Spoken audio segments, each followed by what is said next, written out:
하나님이 사랑하시는 대한교회 성도 여러분, 반갑습니다. 제가 목사님께 다른 영상을 미리 보내드렸는데 오늘 아침에 다시 여러분들이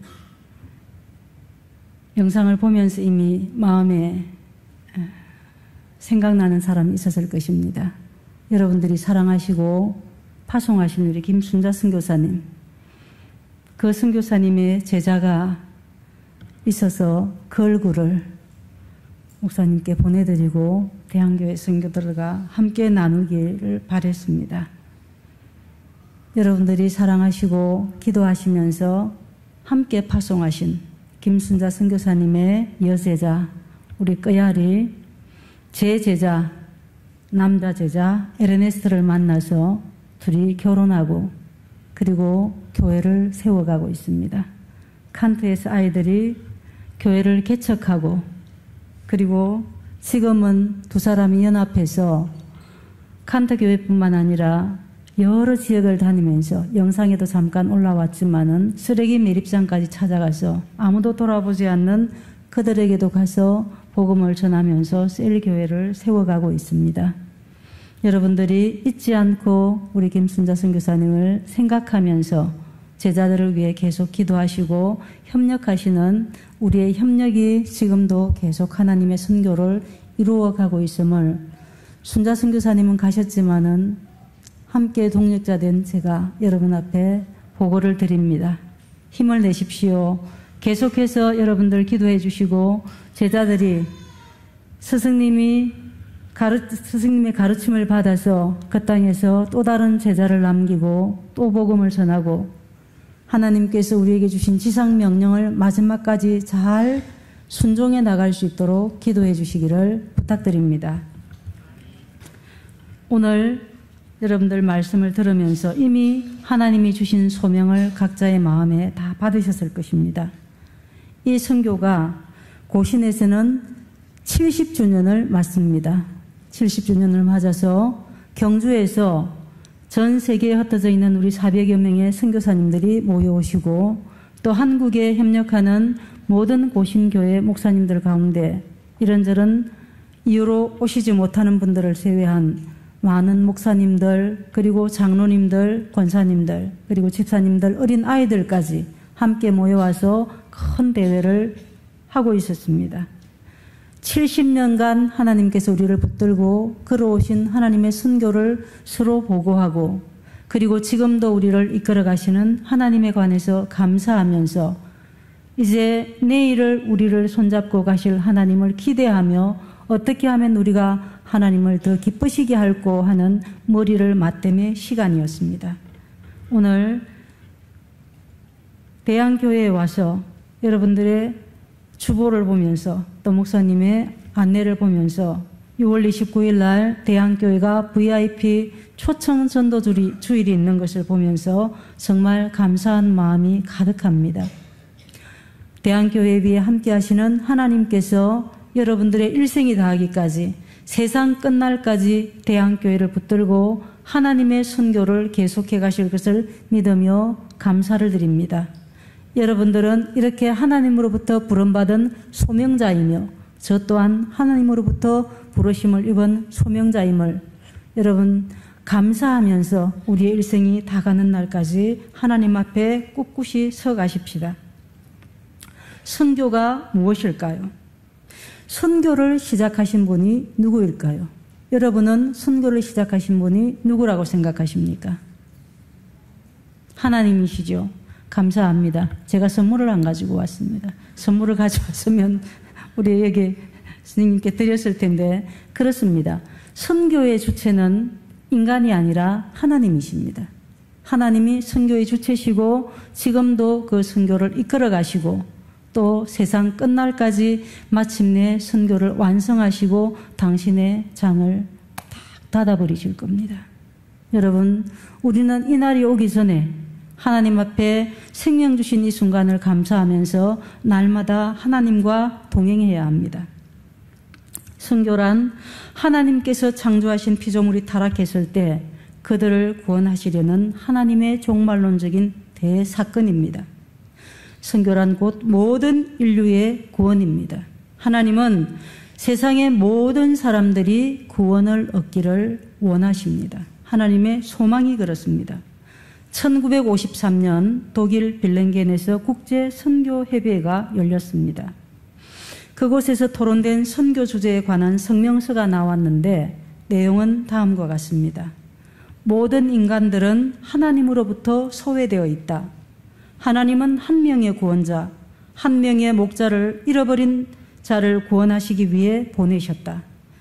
구세주의 죽음과 부활, 그리고 성천은 하나님과 인간 사이의 벽을 허물어버렸다.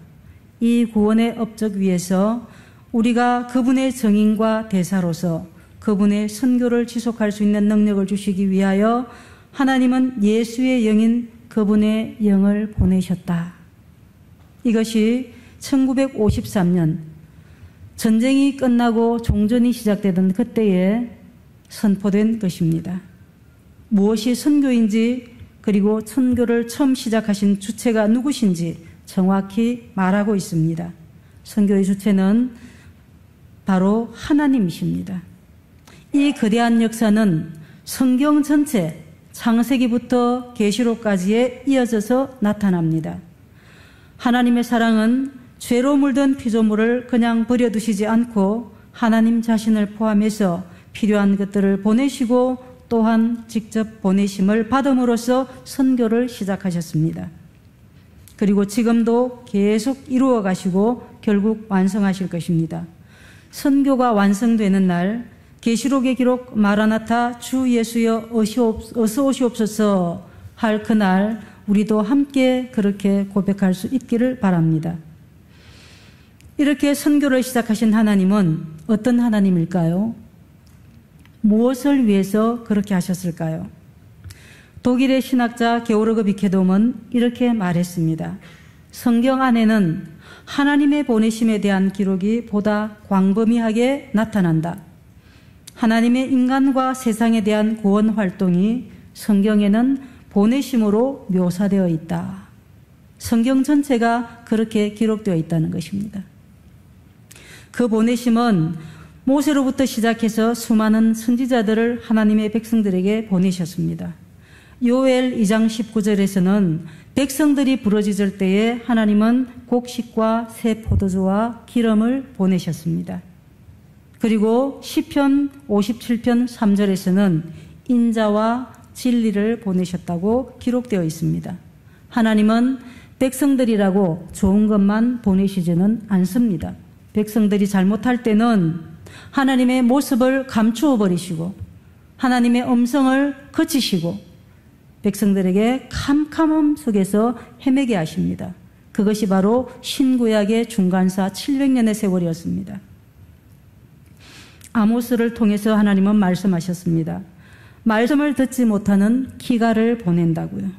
아모스 8장 11절이었습니다. 예레미야서 9장 16절 말씀을 통해서는 잘못하는 백성들을 벌하기 위해서 칼을 보내기도 하시는 하나님이십니다. 여러분, 우리가 그릇까지 말아야 합니다.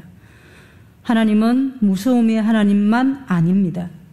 하나님께서는 우리를 사랑하셔서 여호와께서 그의 백성을 속량하시며 그의 언약을 영원히 세우셨으니 하고 시편 111편 9절을 통해서 구원을 약속하시고 보내셨습니다. 하나님은 이렇게 보내시는 하나님이십니다. 이전에는 보내셨고 지금도 보내시며 또 장래에도 우리를 보내실 것을 말씀하시고 약속하시는 하나님이십니다. 그래서 비케돔은 하나님은 언제나 보내심 안에 존재하신다고 말한 것입니다. 만일 하나님께서 인간을 위해 그분의 아들 예수님과 성령님, 말씀과 수많은 선지자들, 그리고 그 외에 많은 필요한 것들을 보내지 않으신다면 우리 인간은 도저히 구원을 받을 수도 없고 그분의 신성을 깨달을 수도 없습니다. 그런 맥락에서 삼위일체 하나님은 보내시는 하나님입니다. 그 보내심 안에서 자신을 계시하시는 분이 바로 하나님이십니다. 먼저는 성자 예수님을 보내셨습니다. 예수님께서 보내심을 받아서 이 땅에 오셨고 구원의 역사를 시작하셨습니다. 또 그 후에는 보내심을 받은 분이 또 오셨죠.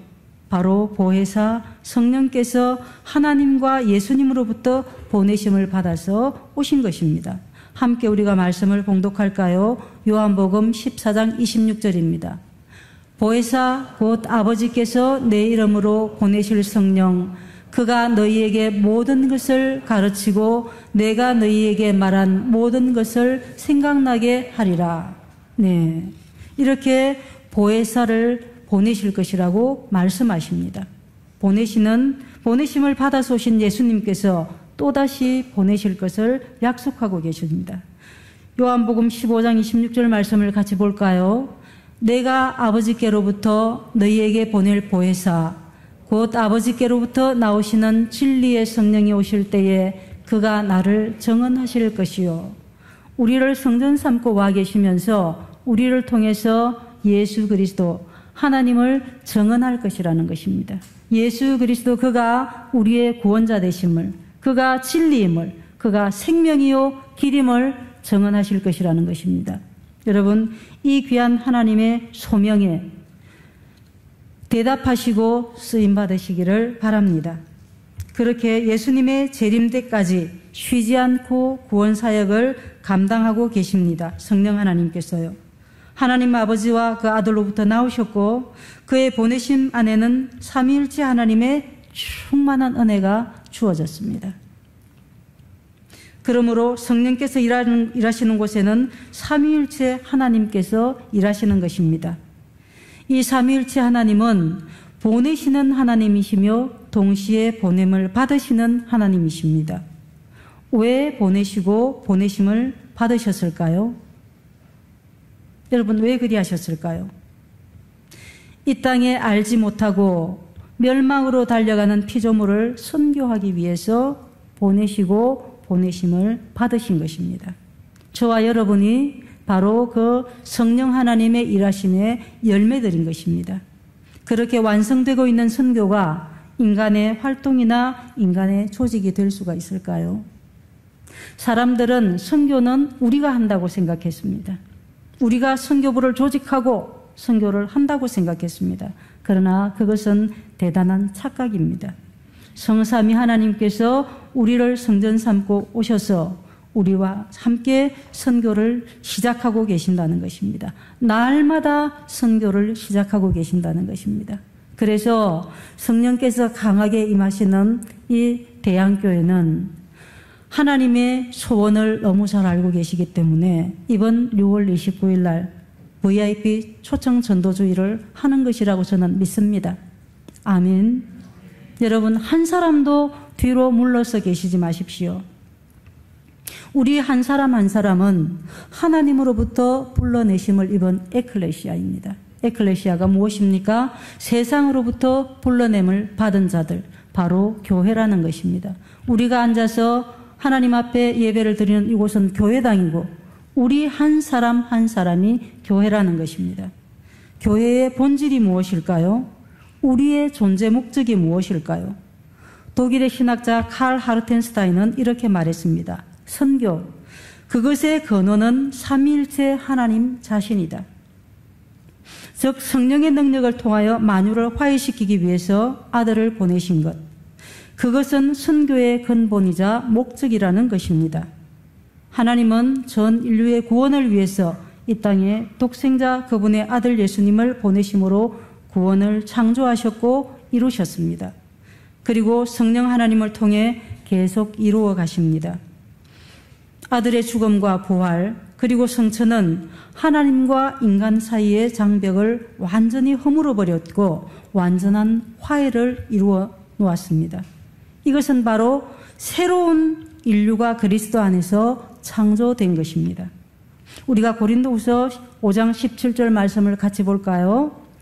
그런즉 누구든지 그리스도 안에 있으면 새로운 피조물이라. 이전 것은 지나갔으니 보라 새 것이 되었도다. 여러분, 할렐루야죠.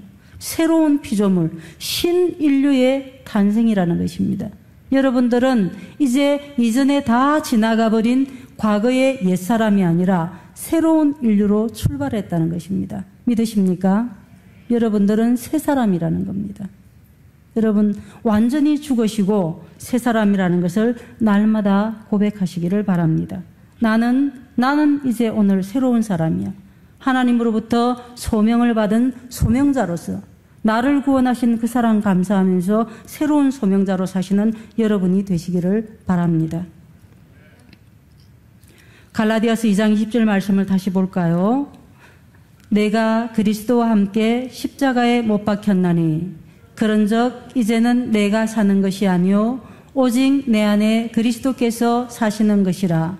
이제 내가 육체 가운데 사는 것은 나를 사랑하사 나를 위하여 자기 자신을 버리신 하나님의 아들을 믿는 믿음 안에서 사는 것이라. 고백이죠. 여러분, 나는 새 것이라는 것입니다. 내가 사는 것이 아니라는 것입니다. 더 이상 나는 없다는 것입니다. 나는 없고 내 안에 예수 그리스도만 사신다는 것입니다. 여러분, 이렇게 옛 자아에게 사망 선고를 직접 날마다 내리시고 성령으로 거듭난 자로서 그 모습을 드러내시기를 바랍니다. 우리는 등경 위에 비추는 빛입니다. 세상을 썩지 않게 하는 소금입니다. 여러분, 말씀이 여러분들에게 얼마나 많은 경고를 하십니까? 너희가 세상과 함께 흘러 떠내려갈까 조심하라. 그렇게 날마다 경고하시는 하나님의 말씀을 들으시기를 바랍니다. 여러분들은 하나님의 말씀을 읽을 때에 어떤 자세로 읽으십니까? 나에게 하시는 말씀으로 들으시기 바랍니다. 내가 목표로 삼고 표대를 보고 걸어가야 할 인생의 등불로 항상 바라보시기를 바랍니다. 그래서 하나님의 말씀은 내 발의 등이요 내 길의 빛이라는 그 말씀을 따라서 한 걸음 한 걸음 걸으시기를 바랍니다. 여러분들의 삶을 보고 여러분들의 행동을 보고 사람들은 저 사람은 예수 믿는 사람이라고 알 수 있도록 여러분들의 정체를 드러내시기를 바랍니다. 숨기지 마십시오. 예수님을 믿는다고 고백할 때 부끄러워하지 않도록 여러분들은 날마다 하나님 앞에 서실 준비를 하시기를 바랍니다. 그 삼위일체 하나님께서 성령으로 예수 그리스도를 구주로 믿는 사람들 속에 와 계십니다. 아멘. 여러분들을 성전 삼고 와 계시고 나를 성전 삼고 와 계시고 예수 그리스도를 구주로 고백하는 모든 사람들 안에 우리를 성전 삼고 와 계십니다. 세상으로부터 불러냄을 받은 자 바로 교회가 되었습니다. 세상에서 새로 출몰한 인류의 기원인 교회가 바로 우리 한 사람 한 사람이십니다. 우리의 존재 목적인 선교도 전도도 하지 않고 있다면 그것은 하나님이 우리를 불러내신 목적과 전혀 다른 교회입니다. 이상한 사람이죠. 여러분, 지금 자신에게 물어보시기를 바랍니다. 나는 하나님의 교회인가? 내가 살아가는 이유가 무엇인가? 내가 존재하는 목적이 무엇인가? 여러분들 날마다 생각하시기를 바랍니다. 이렇게 선교를 시작하신 하나님은 우리를 소명자로 부르시고 또한 보내시려고 하십니다. 누가 선교하고 누가 전도합니까? 한 사람 한 사람 예수 그리스도를 구주로 고백하는 사람, 그 사람이 바로 소명을 받은 자로 선교하는 것이고 전도하는 것입니다. 여러분 전도하실 거죠? 오늘 나가면서 전부 다 받아가세요. 그냥 가지 마세요. 네, 다 받아서 나가셔서 여러분 기도하시고 하나님께서 붙여주실 사람을 고대하시기를 바랍니다. 하나님은 우리를 보내십니다. 세상 속으로. 그리고 나와 함께 내가 가는 곳에 너희가 함께 일하자고 부르십니다. 코로나가 세상을 덮을 때에 우리는 얼마나 두려워 떨었습니까? 세상에 많은 사람이 죽어갔습니다. 키르기즈스탄도 뉴욕타임즈에 보고가 된 바가 있습니다. 인구 10만 명당 사망자 수가 가장 많은 나라. 그것이 보도되자마자 본부에서 떡달같이 제게로 전화가 왔습니다. 이베라 선교사님 괜찮으십니까? 제가 좀 온전치를 못하잖아요. 뇌도 종양이 들었고 심장도 숨을 잘 안 쉬고 대퇴부는 자율신경 소실증으로 빠져서 걸핏하면 절고 기관이 하나 멀쩡한 데가 없잖아요. KPM 선교사로서 내 작은 몸에 그리스도의 흔적을 가졌노라 하고 고백하고 우리 선교사들이 모이면은 같이 웃습니다. 선교사가 된 이후에 모두 얻은 병입니다. 그렇지만 그 병으로 인해서 하나님의 일을 못하지 않습니다. 하나님께서 나를 붙들고 계신다는 것을 믿기 때문에 다리를 절면서 100m도 걸어가지 못해서 주저앉는 그 지경에서도 만나는 사람들을 보고 물었습니다. 예수님을 들어보셨습니까? 예수님을 아십니까? 어떻게 예수님을 믿지 않고 살아가려고 하십니까? 감도 크지. 여러분들도 이와 같이 사시기를 바랍니다. 우리가 구원받은 자들이잖아요. 그렇게 두려워 떨지만 말라는 것입니다. 일어나서 하나님과 함께 일하시기를 바랍니다. 주님께서 우리 안에 평안을 주십니다. 어떤 상황 가운데서도. 요한복음 14장 27절 말씀을 볼까요? 같이 읽으십시다. 평안을 너희에게 끼치노니 곧 나의 평안을 너희에게 주노라. 내가 너희에게 주는 것은 세상이 주는 것과 같지 아니하니라. 너희는 마음에 근심하지도 말고 두려워하지도 말라. 아멘. 마음에 근심하지 말고 두려워하지 마십시오. 어떤 상황에도 두려워하지 마십시오. 지금 또 코로나가 창궐한다고 합니다. 그것에 두려워하지 마시고 하나님이 부르시는 그 순간까지 나는 복음을 전하리라. 그렇게 결단하시기를 바랍니다. 또한 예수님께서는 요한복음 20장 21절부터 22절에 말씀하십니다. 함께 보십시다. 예수께서 또 이르시되 너희에게 평강이 있을지어다. 아버지께서 나를 보내신 것 같이 나도 너희를 숨을 내쉬며 이르시되 성령을 받으라. 아멘. 성령을 받으셨습니까? 할렐루야 찬양대 모두 성령을 받으셨습니까? 왜 주신다고요? 너희를 보내려고. 가시기 바랍니다. 여러분 가시기 바랍니다. 보내십시오. 보내시는 하나님의 음성을 듣고 나가시기 바랍니다. 그리고 나와 같이 하라고 말씀하십니다. 이사야서 53장 5절 말씀을 볼까요? 같이요.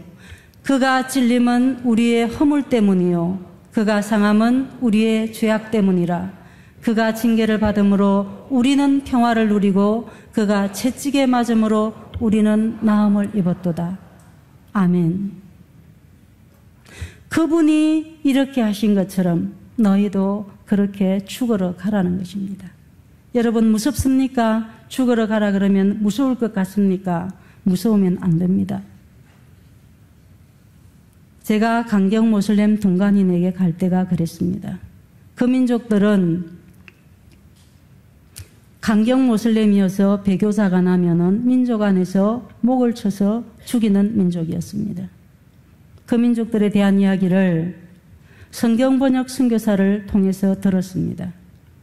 키르기즈스탄에 배교 종족이 사는데 그 당시에 2020년대 초, 2000년대 초에 키르기즈스탄에 수백 명의 선교사가 와 있지만은 그 민족에게는 아무도 안 간다는 것입니다. 당신들은 다른 민족에게로 부르심을 입었답니다. 그러면서 성경 번역 선교사가 아무도 둥간 민족에게 선교를 하지 않는다. 선교사님이 가면 어떻겠습니까? 그러는 거예요. 그래서 웃기는 짬뽕들, 나이가 똑같았거든요, 부부가. 웃기는 짬뽕들 지네들이 가라. 지네들은 둘이니까 가서 죽으면 하나가 남지만은 나는 가서 죽으면 끝이잖아. 그러니까 지네들이 가라. 그러니까 자기들은 아이가 어려서 못 간대요. 그러면 아이 없는 싱글은 가서 죽어도 되고 지네들은 가서 죽으면 안 됩니까? 그래서 웃긴다 그러면서 웃기는 짬뽕들하고 같이 웃었습니다. 그날 저녁부터 기도를 할 때에 하나님 둥간 민족에게 찾아가는 이가 없답니다. 아버지 하나님 보내실 만한 자를 보내시옵소서. 기도하는데 기도가 되었겠습니까? 보내실 만한 자를 보내시옵소서. 보내실 만한 자를 보내시옵소서. 그러는데 제 앞에 주님께서 너무나 슬픈 얼굴을 하고 계신 것을 느꼈습니다. 누가 갈까? 비겁하게 보내실 만한 자를 보내시옵소서라고 기도하는 내 앞에 주님께서 너무나 슬픈 모습을 하시고 가시관을 쓰신 모습이 제 눈앞에 떠오르는 것입니다. 누가 갈까? 누가 갈까? 저는 그 당시에 벨라루시아로 가고 있었기 때문에 저는 그 민족에게로 갈 생각을 한 일이 없습니다. 그런데 가시관을 쓰신 주님의 모습이 내 앞에 서 계시는 것을 느끼는 순간 입이 딱 다물어지는 겁니다. 주님, 저는 벨라루시아로 가라고 하시지 않으셨습니까? 거기로 가는 중이라고요. 바울 오빠가 같은 상황을 맞습니다. 선교를 계획하고 다른 곳으로 가려고 할 때 성령께서 막으시잖아요. 못 가게 하시고 나중에는 어떻게 하십니까? 마케도냐 사람 하나가 서서 건너와 우리를 도우라. 선교는 하나님이 하신다는 것입니다. 저는 분명히 벨라루시아에서 콜을 해서 가고 있는 중이었지만은 하나님께서는 제가 동간민족에게로 가는 것을 원하셨던 것입니다.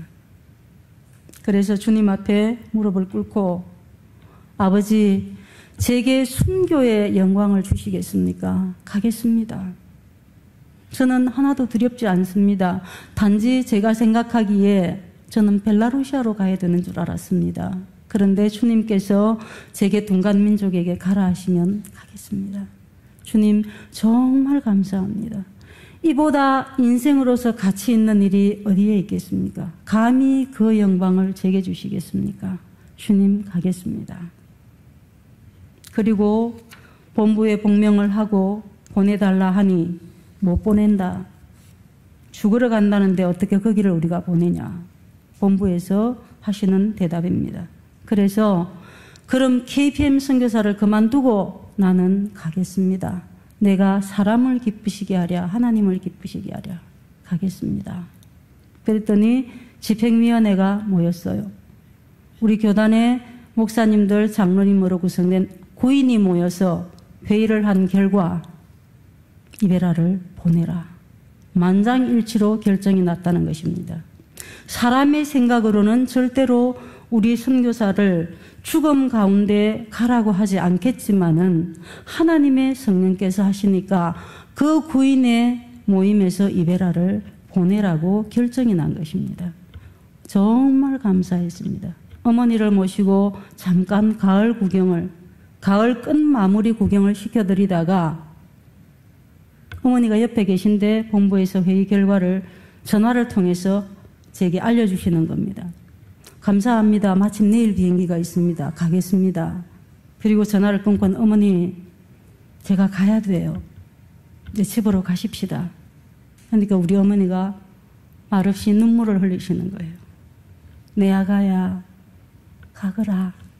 오냐. 그리고는 옆에 앉아서 추절추절 우는 어머니를 모시고 집으로 가서 보따리는 이미 싸놓은 것. 그래서 동간민족에게로 갔습니다. 6개월을 그들을 찾아다녔지만 만날 수가 없었습니다. 그 민족을 이야기해준 성경번역 선교사는 안식년을 맞아서 한국으로 가버렸습니다. 가니까 11월 24일이라 이미 공항에 눈이 하얗게 내려 있는 겁니다. 그런데 그곳에 연세가 많이 드신 우리 교단 파송은 아닌 목사님이 나와 계셨습니다. 제 친구의 아버지였습니다. 지금 생존해 계신데 93입니다. 여전히 선교지에 계시고 여전히 당신은 선교를 하고 계십니다. 여기 93된 분 손 들어보세요. 없죠? 93된 어른이 내가 마지막까지 주의 복음의 군사로 서서 복음을 전하겠다 하고 현장에 서 계신다는 것입니다. 그 어른이 나와 계시는 겁니다. 두 어른이 바짝 마르신 두 어른이 공항에서 그 눈밭에서 저를 기다리고 계신 것입니다. 아버지 왜 나오셨어요? 친구 아버지니까. 헤라가 온다는데 와야지, 딸이 온다는데. 그렇게 그분이 운전하시는 미끌미끌한 차를 타고 시골로 들어가서 며칠을 유숙하고 도시로 나와서 주의 복음의 군사로 서갔습니다. 그 민족을 찾을 수가 없어서 그 어디쯤이라고 말하는 곳으로 지나다니면서 6개월을 울었습니다. 주님, 저 큰 내를 건너면은 어디 저 산 비탈에 그들이 사는 것 같은데 어디로 가야 합니까? 길을 찾을 수가 없습니다. 개라도 한 마리 지나가면은 그 개를 따라서 쫄래쫄래 따라가 보련만 길이 없습니다. 사방이 눈으로 덮어버려서 어디가 길인지 어디가 밭인지 알 수도 없는 그런 길을요. 그리고 하나님 앞에 기도하기를 시작했습니다. 6개월을 제가 분명히 주님의 보내심을 받아왔는데 그 사람들을 만날 수가 없습니다. 제가 잘못 들은 것입니까? 주님, 만약에 제가 잘못 들은 것이라면은 그들에 대한 아픔을 내 가슴에서 지워주십시오. 그렇게 기도하고 한국의 교회들에게 편지를 보냈습니다. 이렇게 상황이 되었습니다. 그들을 만나지 못하고 나는 대학교 교수로서만 사역을 하고 있습니다. 물론 교수로 사역을 한다고 해서 하루도 말씀을 전하지 않는 날은 없습니다. 모슬렘권이지만은 저는 삶을 통해서 아이들에게 이야기를 합니다. 그래서 아이들을 잘못하면 야단을 쳐놓고 내 말이 아니고 하나님 말씀이란 말이야. 저는 꼭 그렇게 붙입니다. 그래서 한 학기가 지나고 날 즈음에는 한 학기가 다 지나갈 무렵쯤엔 아이들한테 야단을 쳐놓고 누구 말씀이다? 그러면 아이들이 하나님 말씀요. 여러분 너무 재밌어요. 그냥 교수로서 학문만 가르치는 것이 아니고 하루도 빠짐없이 아이들한테 이놈 시기들 누구 말씀이라? 하나님 말씀이요. 여러분 얼마나 재밌는지 아십니까? 그렇게 6개월이 지난 후에 한국에 편지를 보내놓고 방학에 들어가서 저기 400km 정도 떨어진 이스쿨로 사역 지원을 갔는데 거기서 둥간민족을 만나버린 것입니다. 우리가 찾아간 그 집에 그들이 와 있는 것입니다. 그것도 11명이에요. 하나님의 인도하심은 이렇게 정확하게 그들을 만나게 하더라는 겁니다. 그리고 그들에게 복음을 전하고 지금은 그 민족 안에 교회도 생겨나고 목회자도 생겨나서 그들의 교회가 만들어졌습니다. 여러분, 하나님은 선교하시는 하나님이십니다. 여러분들이 이 말씀을 들으면서 어떤 생각이 드십니까? 하나님의 선교는 교회를 만들고 교회가 존재하는 이유를 주셨습니다. 바로 소명입니다. 오늘 함께 우리가 읽은 말씀입니다. 세상을 향하여 보내심을 받은 교회는 삼위일체 하나님을 따라 끊임없이 선교적이어야 합니다. 생명이 닿을 때까지 하나님의 선교의 기쁨과 감사로 동참해야 합니다. 어떻게 해요? 디모데후서 4장 1절부터 2절 말씀을 현대인의 성경으로 제가 봉독하겠습니다. 나는 하나님 앞과 산 사람과 죽은 사람을 심판하실 그리스도 예수 앞에서 그분의 나타나심과 그분의 나라를 두고 엄숙히 명령합니다. 그대는 말씀을 선포하십시오. 때를 얻든지 못 얻든지 항상 힘쓰십시오. 아멘. 여러분, 이것이 하나님께서 우리에게 주신 소명입니다. 하나님의 명령이요 우리에게 주어진 소명입니다. 로마서 10장 14절부터 15절 말씀을 같이 읽을까요? 그런즉 그들이 믿지 아니하는 일을 어찌 부르리요? 듣지도 못한 일을 어찌 믿으리요? 전파하는 자가 없이 어찌 들으리요? 보내심을 받지 아니하였으면 어찌 전파하리요? 기록된 바 아름답도다 좋은 소식을 전하는 자들의 발이여 함과 같으니라. 여러분들이 이렇게 아름다운 소식을 전하는 자들의 발이 되기를 바랍니다. 보내심을 여러분들은 모두가 입었습니다. 가시기를 바랍니다. 그래서 사도 바울이 고백하는 것처럼 우리가 인생을 끝낼 때에 다 같이 고백할 수 있기를 바랍니다. 나는 선한 싸움을 싸우고 나의 달려갈 길을 다 마치고 믿음을 지켰으니 이제 후로는 나를 위하여 의의 면류관이 예비되었으므로 주 곧 의로우신 재판장이 그날에 내게 주실 것이며 내게만 아니라 주의 나타나심을 사모하는 모든 자에게 도니라. 아멘. 이렇게 기도하면서 우리의 생을 마감할 수 있기를 바랍니다. 말씀에 있지 않습니까? 디모데후서 말씀에 여러분 세상을 사는 동안에 우리의 명령을 순종하면서 우리는 하나님의 말씀 앞에 다 서 있어야 합니다. 말씀하시지요. 너는 모든 일에 신중하라. 고난을 받으라. 전도자의 일을 하라. 네 직무를 다하라. 여러분, 이 명령을 꼭 지키시기 바랍니다. 저도 선교사가 되기 전에는 학교에 근무를 했습니다.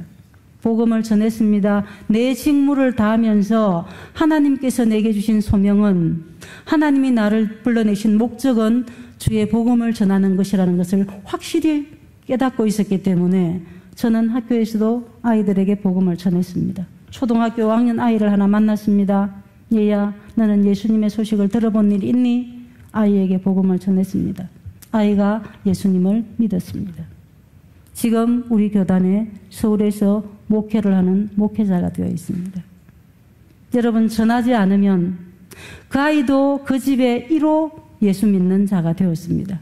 모든 집안이 다 구원을 얻었답니다. 가지 않으면, 우리가 전하지 않으면 어떻게 그들이 예수의 이름을 부를 것이며, 전하지 않는데 어떻게 믿을 수 있겠습니까? 여러분, 복음을 전하시기를 바랍니다. 어디에서 누가 울고 앉아서 주님께서 내게 찾아오시기를 기다리고 있을지 모르지 않습니까? 이 부산 일대에, 연제군가요? 이 우리 대한교회 일대에, 여러분들이 사시는 일대에 주님이 오시는 날 여러분의 손에 그들의 생명에 대한 핏값을 묻지 않도록 여러분들 복음을 전하시기를 바랍니다. 그래서 우리 모두가 하나님의 소명자로 굳건히 서가시기를 바랍니다. 우리 김순자 선교사님께서 남기신 제자들이 3호로 많이 헌신하였습니다. 우스리스크에 있는 김현철 선교사의 3호로, 그리고 우리 여러분들 잘 아시는 장승필 선교사님의 아내 율야 사모가 있죠. 그리고 제 제자의 아내 우리 끄얄 사모가 있습니다. 지금 그 아이들이 얼마나 사역을 잘하는지, 그들이 청출어람 청어람이라 우리보다 사역을 더 잘하고 있습니다. 제가 개척을 한다고 해도 6개 교회를, 지교회를 할 수 있겠습니까? 못합니다. 우리 에르네스트와 끄얄 사모가 함께 연합해서 주의 복음을 끝없이 전하고 있습니다. 여러분, 여러분들이 보내든지 가든지 하시기를 바랍니다. 6월 29일 날 아무도 혼자 오는 성도가 없기를 바랍니다. 주신 소명에 다 같이 순종해서 이 강단을 가득, 이 교회당을 가득 메우고 날마다 하나님 앞에서 주일마다 거룩한 예배가 드려지기를 축복합니다.